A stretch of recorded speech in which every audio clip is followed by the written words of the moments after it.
और ये समस्या पिछले कई साल से बढ़ती चली गई और इस वजह से भी बढ़ गई क्योंकि इस मौजूदा सरकार ने कई ऐसे फैसले लिए। पहले तो नोटबंदी का, फिर अंधाधुंध जीएसटी का, उसके बाद ये लॉकडाउन का। बहुत लोग ये अनुमान लगा रहे हैं कि आर्टिफिशियल इंटेलिजेंस टेक्नोलॉजी की वजह से अगले 10 साल के अंदर करीब करीब 90% नौकरियां ख़त्म होने वाली हैं। और मैं तो इस डेवलपमेंट को बहुत क्लोजली वॉच कर रहा हूँ, फॉलो कर रहा हूँ और ये मैं बिल्कुल यकीनन कह सकता हूँ कि अगले 10 साल में 90% नौकरियाँ सिर्फ हिंदुस्तान से ही नहीं, पूरी दुनिया से ख़त्म हो जाएंगी। और में आपको रेगुलर जॉब्स ही देने पड़ेंगे, क्योंकि जो कॉन्ट्रैक्ट पर आप देते हैं तो जो कॉन्ट्रैक्टर है वो ना तो पूरे पैसे देता है, ना उसके कोई सोशल सिक्योरिटी होता है, ना उसका कोई सेफ्टी स्टैंडर्ड्स होते हैं, कुछ नहीं होता। और इसलिए लेबर का खूब एक्सप्लॉयटेशन हो रहा है कॉन्ट्रैक्ट लेबर के थ्रू।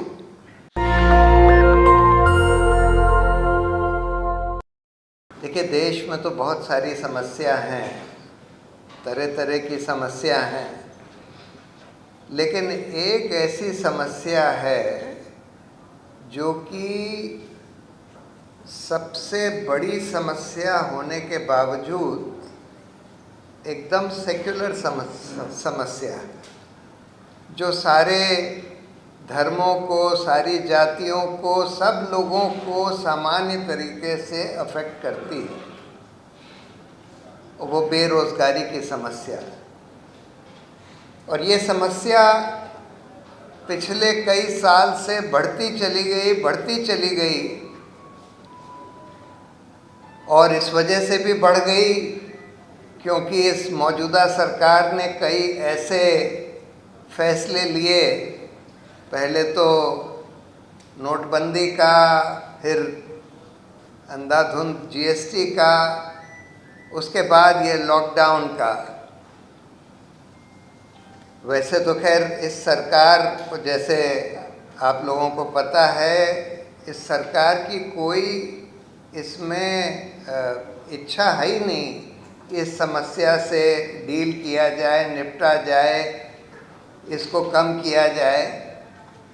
लेकिन उसके अलावा इन्होंने ऐसे ऐसे फैसले लिए। और ये जो अब आर्मी में जो क्या कहते हैं इसको, जो हाँ, अग्निपथ, अग्निवीर वाला जो फैसला लिया है, जिससे भी और ये समस्या बढ़ रही है। और अभी जो टेक्नोलॉजी में हो रहा है, पता नहीं आप लोग कितना फॉलो कर रहे हैं, आर्टिफिशियल इंटेलिजेंस का जो बहुत तेज़ी से विस्तार हो रहा है, उससे स्वाभाविक है कि ये समस्या और बहुत तेज़ी से बढ़ने वाली है। और बहुत लोग ये अनुमान लगा रहे हैं कि आर्टिफिशियल इंटेलिजेंस टेक्नोलॉजी की वजह से अगले 10 साल के अंदर करीब करीब 90% नौकरियां ख़त्म होने वाली हैं। और मैं तो इस डेवलपमेंट को बहुत क्लोजली वॉच कर रहा हूँ, फॉलो कर रहा हूँ और ये मैं बिल्कुल यकीनन कह सकता हूँ कि अगले 10 साल में 90% नौकरियाँ सिर्फ हिंदुस्तान से ही नहीं, पूरी दुनिया से ख़त्म हो जाएंगी और आर्टिफिशियल इंटेलिजेंस द्वारा होंगी। ये थोड़ी अच्छी बात है कि इसमें सबसे पहले जो नौकरियां ख़त्म होंगी वो होंगी डॉक्टरों की, वकीलों की, जो ऊपर का काम करने वाले लोग माने जाते हैं, उन लोगों की सबसे पहले ख़त्म होंगी।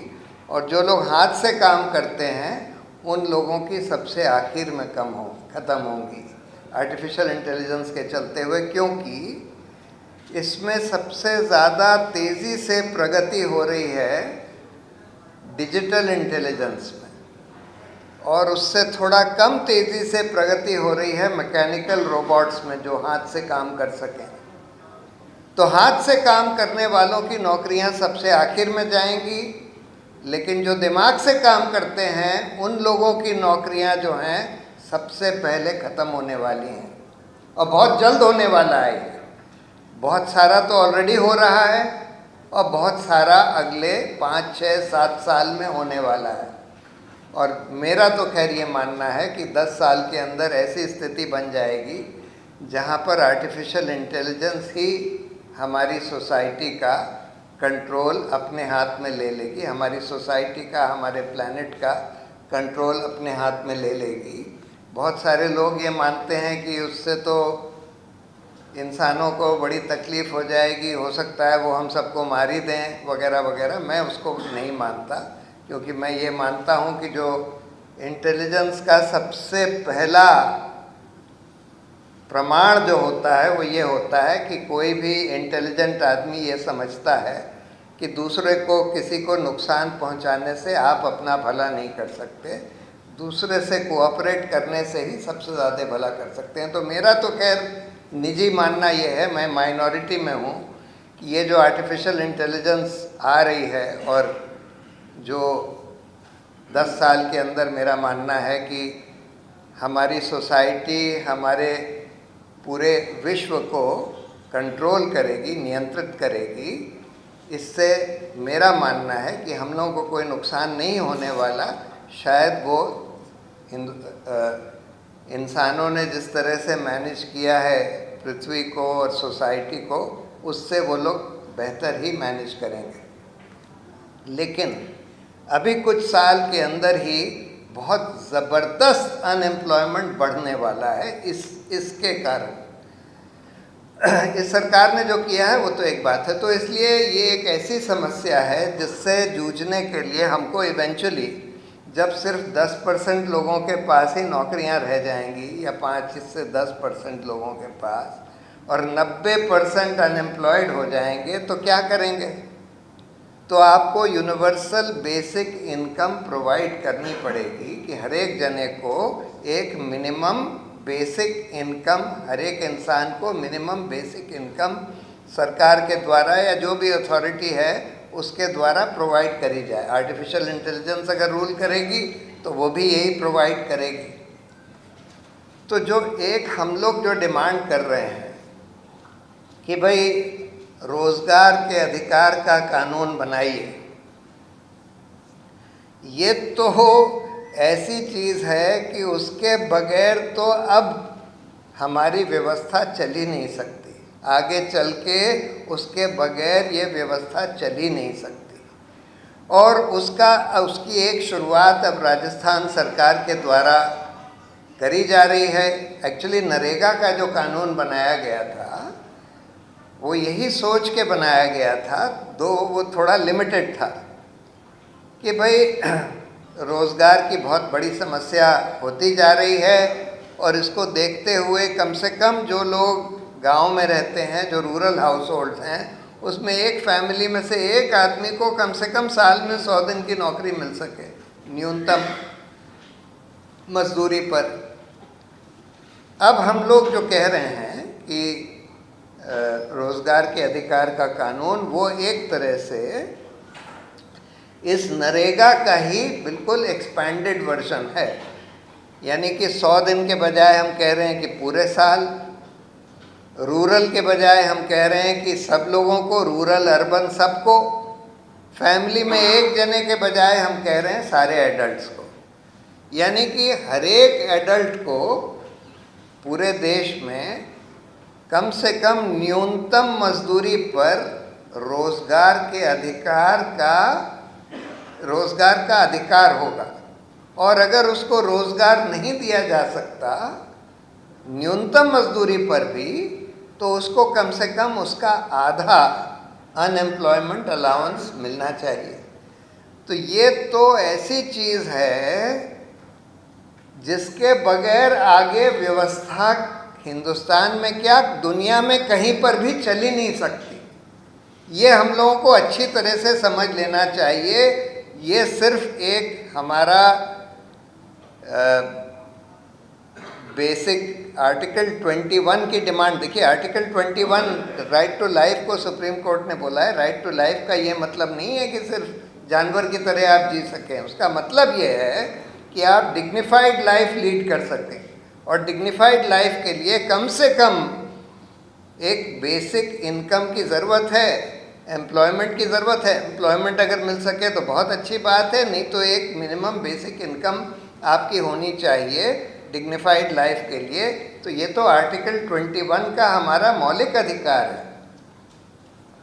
तो ये तो बिल्कुल ऐसी डिमांड है जिसको कोई आज कोई भी सेंसिबल सेन आदमी ठुकरा ही नहीं सकता।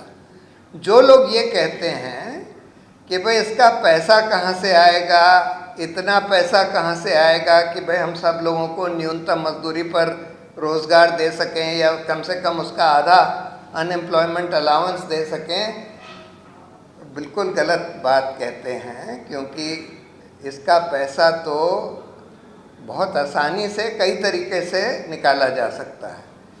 इतनी ज़्यादा इनइक्वालिटी हो गई है पिछले खासकर कुछ सालों में। 1920 में या 21 में ये देखा गया कि जो नीचे के 50% लोग थे, जब ये कोविड आया उसके बाद उनकी इनकम जो है 62% घट गई। 62% घट गई, मतलब ये ऐसा चौंकाने वाला फिगर है। 62% घट गई। और जो ऊपर के 5% थे उन लोगों की इनकम जो है बहुत बढ़ गई।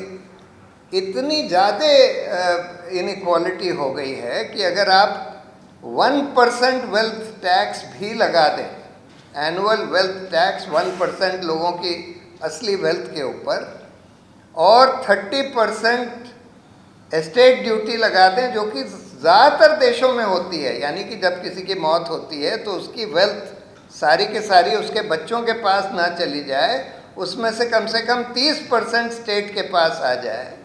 सब देशों में होता है, हिंदुस्तान में बस ऐसा नहीं है। इसी से इतना पैसा निकल आएगा कि आप सब लोगों को न्यूनतम मजदूरी पर रोज़गार दे सकें। तो इसलिए ये तो बिल्कुल हमारी बेसिक डिमांड है। बाकी जो डिमांड्स हैं जिसका ज़िक्र सुबह ज़रूर हुआ होगा, ये जो हमारी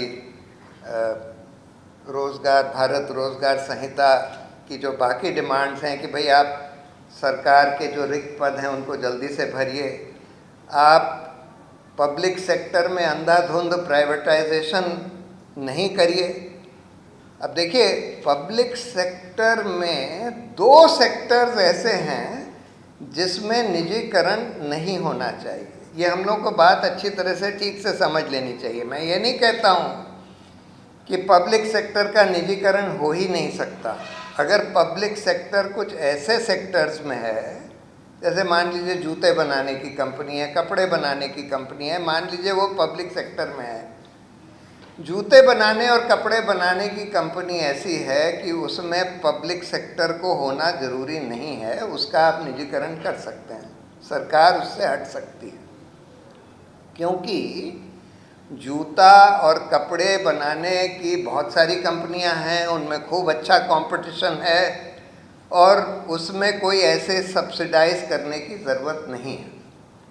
लेकिन बहुत सारे ऐसे सेक्टर्स हैं जो बिल्कुल मोनोपोली सेक्टर्स हैं, जैसे रेलवे, एयरपोर्ट्स, पोर्ट्स, कई सेक्टर्स हैं जो नेचुरल मोनोपोलीज हैं। यानी कि उसमें आप कंपटीशन नहीं ला सकते। एक शहर में नॉर्मली एक ही एयरपोर्ट होता है, एक जगह एक ही पोर्ट होता है, और वो उस एरिया का मोनोपोली होता है, उस शहर की मोनोपोली होती है। अब जब से इन्होंने निजीकरण करना शुरू किया एयरपोर्ट्स वगैरह का, अभी 6 एयरपोर्ट्स पहले अडानी को दे दिए, फिर और कई सारे दे दिए, पोर्ट्स तो करीब करीब सारे ही अडानी को दिए जा रहे हैं। तो अभी हाल में खबर आई थी कि उन्होंने लखनऊ एयरपोर्ट में जो लैंडिंग फीस, जो फीस चार्ज करती है वो एयरपोर्ट, 6 गुनी बढ़ा दी। 6 गुनी एक बार में बढ़ा दी। जब आप प्राइवेट मोनोपोली बना देंगे तो वो तो जाहिर है कि लूटेंगे। सरकार ये कहती है कि नहीं नहीं वो रेगुलेटेड है, एयरपोर्ट अथॉरिटी उसको रेगुलेट करती है। लेकिन जब ऐसी सिचुएशन होती है कि एक प्राइवेट मोनोपोली होती है, रेगुलेटर होता है, तो उसमें करप्शन भयंकर होता है और रेगुलेटर को करप्ट करके प्राइवेट मोनोपोली अंधाधुंध प्रॉफिट कमाती है, लोगों को, जनता को लूटा जाता है। तो इसलिए जो भी मोनोपोलिस्टिक सेक्टर्स हैं, जो नेचुरल मोनोपोलीज हैं, उसमें बिल्कुल प्राइवेटाइजेशन नहीं होना चाहिए। एयरपोर्ट्स, पोर्ट्स, रेलवेज बिल्कुल नहीं होना चाहिए।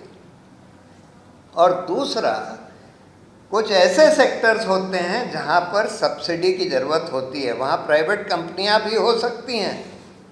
जैसे हॉस्पिटल्स हैं, हेल्थ केयर है, एजुकेशन है, बैंक्स हैं।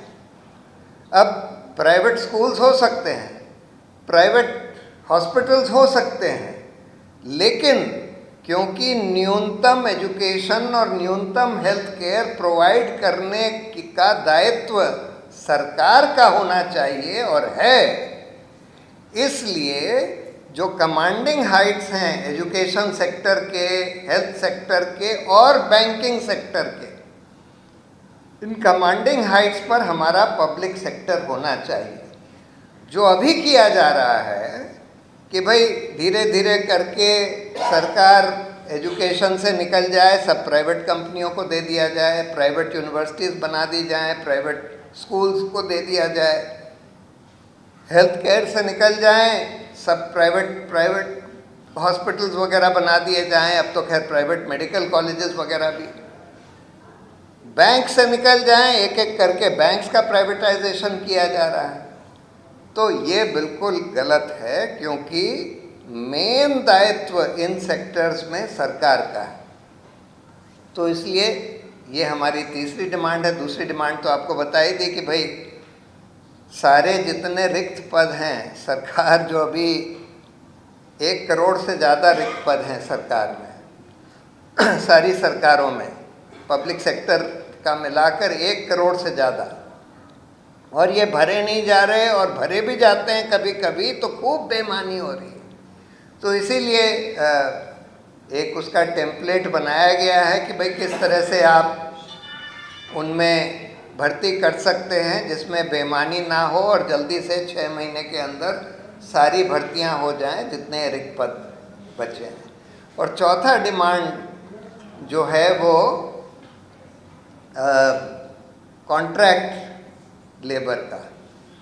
अभी हम ये देख रहे हैं, देखिए एक कानून बना था, contract labour abolition and regulation act. अभी तो उन सबको इन्होंने लेबर कोड्स में सब कानूनों को ले आए हैं।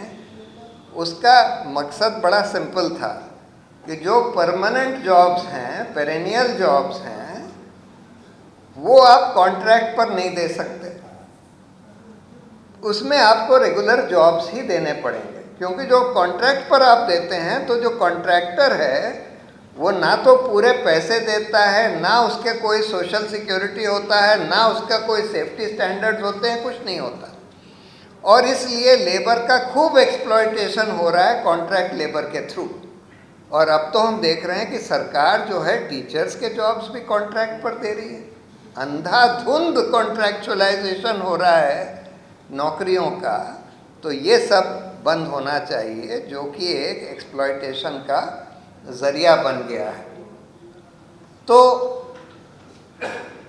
मेरा ये मानना है कि आज वो समय आ गया है हिंदुस्तान में कम से कम, जहाँ पर एक बहुत बड़ा आंदोलन रोज़गार के ऊपर लॉन्च किया जा सकता है, इन 4 बिंदुओं के ऊपर। और इस आंदोलन में बहुत तरह तरह के, देखिए युवा लोग तो उसके सबसे बड़े भुक्तभोगी हैं आज एम्प्लॉयमेंट के, अनएम्प्लॉयमेंट के। तो युवा वर्ग तो उसकी बिल्कुल अगुवाही करेगा, लेकिन युवा वर्ग के अलावा बहुत सारे हर वर्ग से लोग इसमें जुड़ जाएंगे। खासकर जो यूनियंस हैं, ट्रेड यूनियंस हैं, स्टूडेंट ऑर्गेनाइजेशंस हैं, स्टूडेंट तो खैर यूथ ही हुए, लेकिन हर तरह के लोग इसमें जुड़ जाएंगे। और ये आंदोलन मेनली सिविल सोसाइटी के द्वारा होना चाहिए। पॉलिटिकल पार्टी ज़रूर इसमें शिरकत करें, सपोर्ट करें, लेकिन इसका जो बिल्कुल फोरफ्रंट है वो सिविल सोसाइटी और संयुक्त युवा मोर्चा जैसे संगठनों के द्वारा होना चाहिए। और मुझे लगता है कि अगर हम लोग अगर इसको इमेजिनेटिवली इसका प्रयास करें तो अगले 1 साल में हिंदुस्तान में एक बहुत बड़ा आंदोलन खड़ा हो सकता है। उसके पॉलिटिकल इम्पैक्ट्स भी होंगे और जिन लोगों ने ये समस्या बढ़ाई है, खड़ी करी है, जो उसके लिए ज़्यादा जिम्मेदार हैं, खासकर मौजूदा सरकार, उसको उसका नुकसान, पॉलिटिकल नुकसान भी भुगतना पड़ेगा। तो मुझे बहुत खुशी है कि ये युवा हल्ला बोल ने इसकी एक अगुवाई करी और एक संयुक्त युवा मोर्चा का गठन कराया गया और आप लोग सब उसमें जुड़े हैं। और अगर हम लोग इमेजिनेटिवली और ईमानदारी से और पूरा ज़ोर लगाकर, दिल लगाकर, दिमाग लगाकर इस आंदोलन को खड़ा करते हैं तो मुझे कोई शक नहीं है कि ये जो भ्रष्टाचार विरोधी आंदोलन एक समय पर खड़ा हुआ था उससे भी बड़ा आंदोलन बन सकता है।